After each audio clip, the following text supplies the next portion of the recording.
What's good, folks? Painless. I'm sitting out here enjoying me a nice cigar.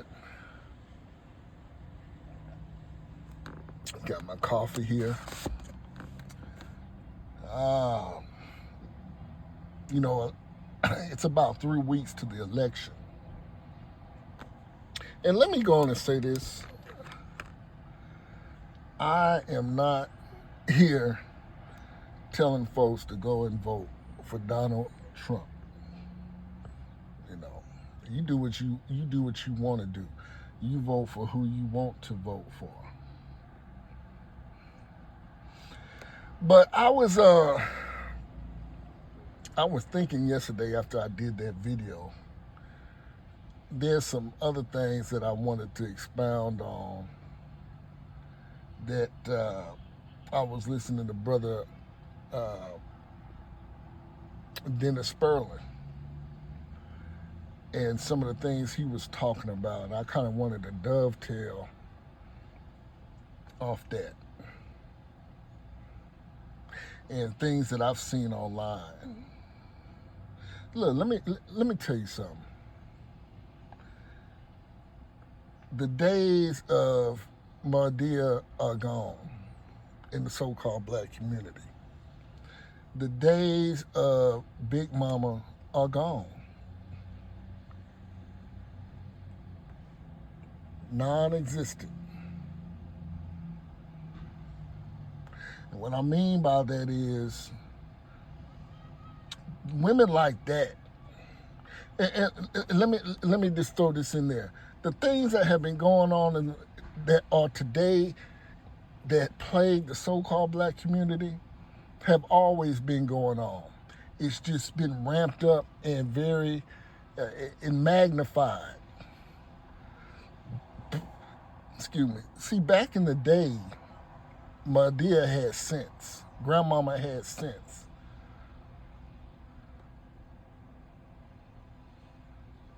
They would tell you things. You think you had all your T's crossed and your I's dotted. But and they will always come with something. Well, have you ever thought about this? Well, what about this? And some of these people, like my grandmama, we called her Ma Dear. She, I don't even think she had a eighth grade education. I know my granddaddy didn't. He had like a third grade education. But they knew how to work and they had sense. They had common sense. Good old thing, some things just don't change no matter what the time is. Just like the price of gold. You know, you take a piece of gold back in the ancient time, you get you a pair of sandals, you get you a damn toga, which is the equivalent of a modern suit. Still today, probably with a piece of gold, you can get you a nice shirt, a nice fitted suit, and some nice shoes, tie, and shoes to go with it. Some things just are constant. They don't change. They've traversed through time, unscathed, unbothered. Unfortunately, in the so-called black community, and what spawned me to do this video is all this. It goes in conjunction when I talked about the Kamala effect. You can't trust these grandmamas and grandmas and GGs no more. They ain't got no sense. They still think about the average 60-year-old sister in the so-called black community nowadays. Think about where they come from. Think about their mentality. And these are the same ones that have been dictating to these younger sisters out here and giving them total bad advice.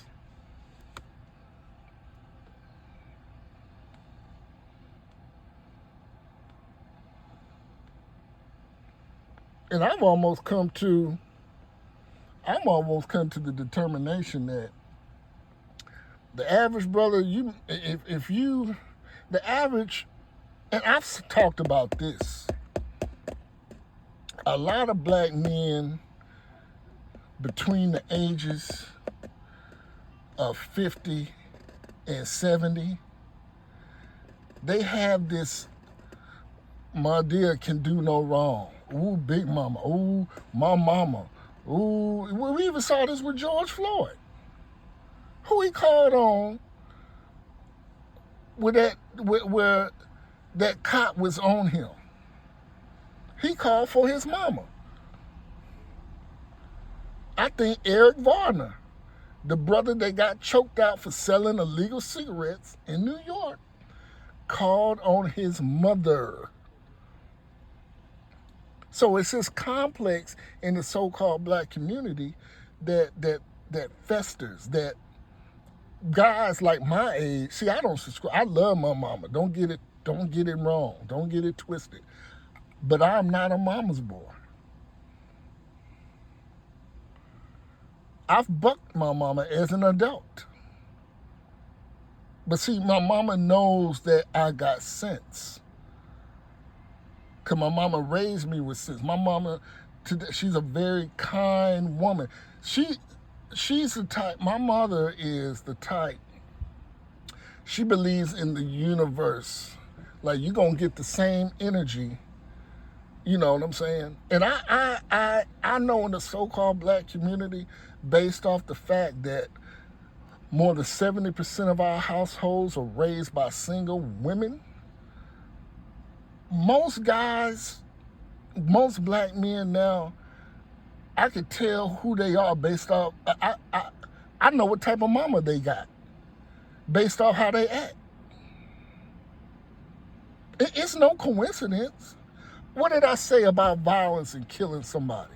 I said to kill somebody, this to willy-nilly kill somebody, that's shit women would do. That's a real feminine thing to do. Oh, he looked at me wrong. Bam, I'm going to blow his head off. Or, I feel disrespected. I'm going to kill him. That's woman shit. But when you got a so-called community where the children are raised mostly by women, this is what you get. It ain't, you know, well, painless, you know, Mexicans, they kill each other. They Italians, they do this. What about the mob? They kill each other. They, look, like I've said, I painted this over a decade ago. In those communities, notice I said communities, not so-called, you can leave your doors unlocked and ain't got to worry about Giovanni sneaking in and knocking your grandmama over the head and taking some pearls and some trinkets and stuff like that. You ain't got to worry about that. I would go so far as to say, you don't really have to worry about Jose sneaking into Miss Garcia's house and knocking her over the head and taking whatever. But I tell you what, in the so-called black community, you got to worry about that. We even see that in organized crime. Black, unstructured, you know, can't nobody tell me what to do, you know, just a lot of stuff. But in other criminal organizations that aren't black, that are categorized as minority, Latino, Asian, there's structure. There's protocol. You know why? Because that's men-led. Unstructured, I'm going to do what the hell I want to do, no kind of organization, that's feminine. That's woman shit. And that's how blacks operate. And that's how black men are, but that's how black men, that age range, typically that's how they do. Chaos. no protocol, no structure, individualistic. That's a woman trait. See, men, we know how to. You get a bunch of men. That's why a lot of women are. They want to know when they see a lot of guys, programming and doing things like that. They like, what's going on? You know why? Because they know we organizing, especially in the so-called black community. When you don't toe that line, when you ain't one of these Steve Harvey suit wearing shines out here carrying a Bible, can say every scripture, but living a shitty ass life, that's welcomed in the so-called black community. He's a good brother. He's a God-fearing brother. Girl, you need to get him. But if you're a brother, a black man in the so-called black community, and you use your mind, you're reserved, you are calculating, you make good decisions, don't nobody like that.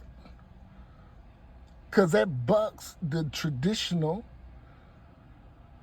familial structure in the so-called black community where women rule and make decisions. It's so obvious. That's why you have so much in black relationships, so much chaos and strife. Because the sister she just can't, but she'll listen to a Jose, she'll listen to a Brad, but if you're a brother, she like, how dare you have rules and standards? Who you think you is? And I've said that in conjunction in the so-called black community, when you think outside, we still have that slave mentality to where if you know some information, where you come up on some newfound information, or you're well traveled and things like that, a lot of black folks have this idea like, well, who he think he is? Where he get that from? What makes him so different? How come you know that and I don't know that? And that's what you have. But see, there's a bright side to this. I believe the youth are bucking it, are asking questions, want to know why is this and why is that.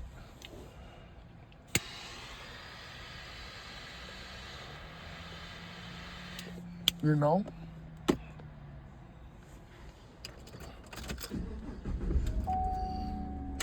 They want to know. See, I've already arrived there. Like I told you in many videos in the past couple years, I'm selective about the brothers I deal with. If I know as a brother that, you got ass on the brain all the time, you letting women dogging you, kicking you out and all this, making decisions for you, that ain't good. And like I said yesterday, you got Obama and Magic Johnson. Out of all the fools that could have come up there and told us to do something, that's an indictment. That's why you got a lot of black men like, how dare you? For a variety of reasons, some I mentioned yesterday. But what does that say to the other world? What does that say to the world about black men? He got Obama talking about, do I need to go get Michelle? Get Michelle for what? The hell she supposed to do? And see, that's that big mama complex. I'm gonna tell my dear. I'm gonna tell mama. Do you think Ukrainians think like that? Ukrainian men? Could you imagine a Ukrainian man telling a bunch of Ukrainian other men some stuff like that? Some Russian men? Some Asian men? Man, they look at him like he's stupid. And the irony is that, this is the irony about those ethnic groups I just mentioned. These are the men that Masala Kamala is going to have to sit across the table from and make life-changing decisions. that affect the globe. That's the irony in this shit. And that black folks can't see this. But see, I know why. It's what I've been talking about for the last 15 minutes.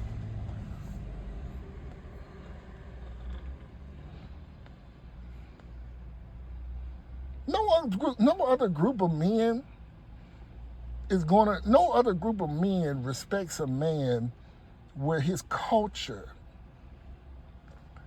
is led by women, where they have the big say. Now look, let me tell you something, women that are listening, and any woman that is listening to me, has listened to me over the years, they know where I'm coming from. They know I come from a place of, non-chauvinist or any type of thing like that. Sexist. They know. And it's just, I resent that. But like I said earlier, that big mama stuff is out, and it needs to go. It needs to go. And it's unfortunate, but I just wanted to make a quick video while I'm out and about early this morning, chilling, day off. It's kind of chilly out here, boy. Pull out the hoodie. But that's all I got to say about that. Payless out.